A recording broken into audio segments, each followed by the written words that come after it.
This channel is proudly sponsored by Dead Tree Studios, the publishers and developers of Dames of Asstoria, a tabletop RPG where you play as monster girls, experiencing high adventure in a world that doesn't fully accept them. Please check out the links in the description and in the pinned comment. Hi, welcome to this part of my review featuring the Terminator role-playing game. If you haven't seen the other parts of my review, featuring this tabletop RPG where humanity fights for survival against the autonomous network Skynet, please check out the playlist in the description below. This time we are going to talk about combat rounds and actions. When it comes to combat, context is king, of course. You need to handle things in an organic way. But in order to organize things, combat rounds are necessary.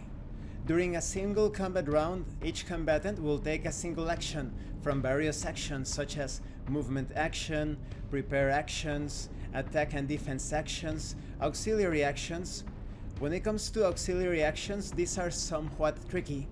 They are not directly related to movement and attacking, such as reloading a weapon, using a medical kit, but here's the tricky part. Some movement actions and other actions are considered auxiliary actions. In the case of movement, reposition. Reposition has to do with you being able to move while attacking at the same time. So that's an auxiliary action. So you could consider these composite actions as well.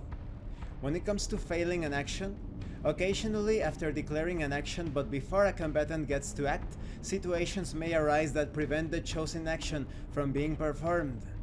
It's important to note that a single combat round is considered to last 3 seconds, and that once every participant has completed an action during the combat round, a new combat round begins. So in case of an action being cancelled or interrupted because of the circumstances, this is considered a failed action.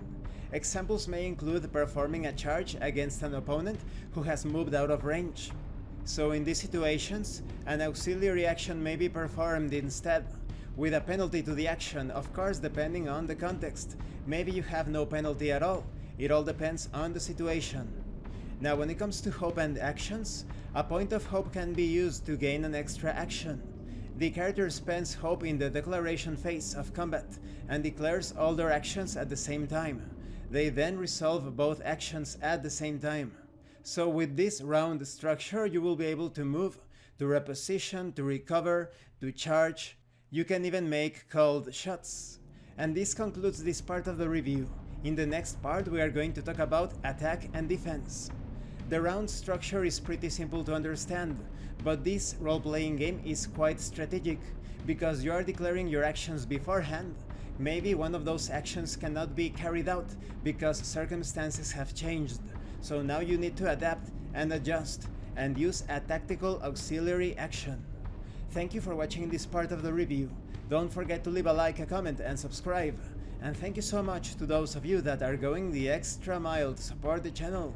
If anyone else wishes to further support the channel through PayPal or RPG, the information will be in the description and in the pinned comment.